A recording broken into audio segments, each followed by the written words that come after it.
Welcome back to our video module on dynamics.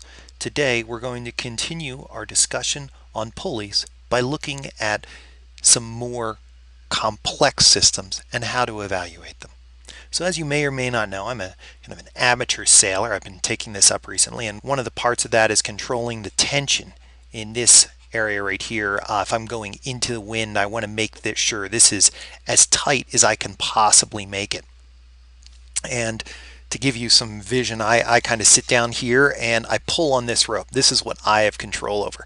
And you can see that there's kind of this pulley system here to amplify the force that I'm doing compared to what's happening up here. Let's see if we can model this and understand the difference between my applied force and the tension. And let's also explore the kinematics of it. Many times I'm looking at the distance of rope that I pull out at A, and I want to see what type of distance that corresponds to at C. So below our diagrams that we made earlier, right here, I've drawn a schematic of what this pulley system looks like. And remember, I'm applying some force right here, force applied at A, and I want to know what is the force at C. The obvious first step is going to be to write the free body diagrams. And one approach to this is to, let's say, do the first free body diagram here. And then the second, you're going to follow this cable up. You're going to do a second free body diagram here and a third free body diagram here. This is unnecessarily tricky. A better way to draw the free body diagram is to redraw an equivalent system. And the focus of the equivalent system is to have this end right here as one end, and this end right here as another end. Let's take a look at what something like that would look like. So what I've done here is I've treated the entire right hand side, let's say circle it again in green, I've treated that as one system, and I've treated the left hand side as one system. So I started off with my applied force and I wrapped it around. As you can see, let's go ahead and number these pulleys: pulley 1, pulley 2, and pulley 3. And I saw that the applied force wraps around pulley 3, that's right here, and it goes up to pulley 1.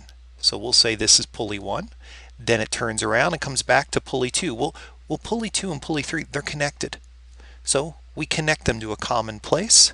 This is pulley 2, and then we see that the cord goes around pulley 2 and back up to pulley 1. So what I've done here is now I've made two pulley 1s.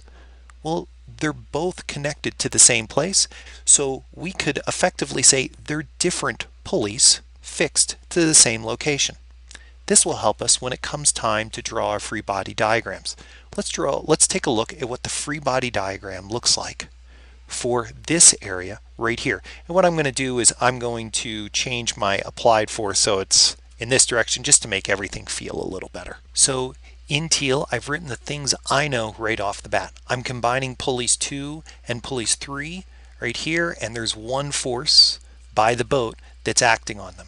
However, I know that the tension in this rope is the same everywhere, which means I know that right here we have a force of A, and here we have a force of A, and here we have a force of A. So I know that the force exerted by the boat is 4 times the force applied on the rope. Now let's take a look at the free body diagram of the left hand side. Here we've set up the model that we created with each of the ropes cut at the system boundary.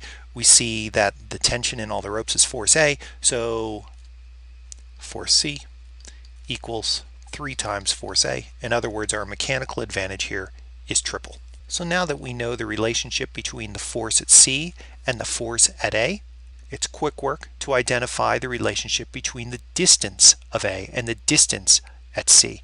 Just use our work equation. We know that the force of A times the distance of A equals the force of C times the distance of C.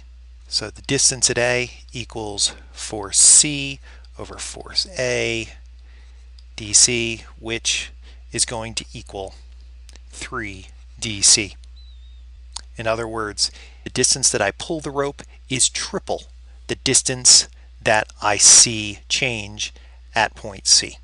And in fact, what's really going on here is the sail is acting somewhat like a spring, and my real goal is to put as much tension in that spring as I possibly can.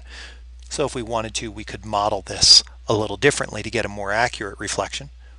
Conversely, we could also pretend that we're applying some force because we're accelerating some body, which means we could use our force relationship to find some acceleration of a body as well.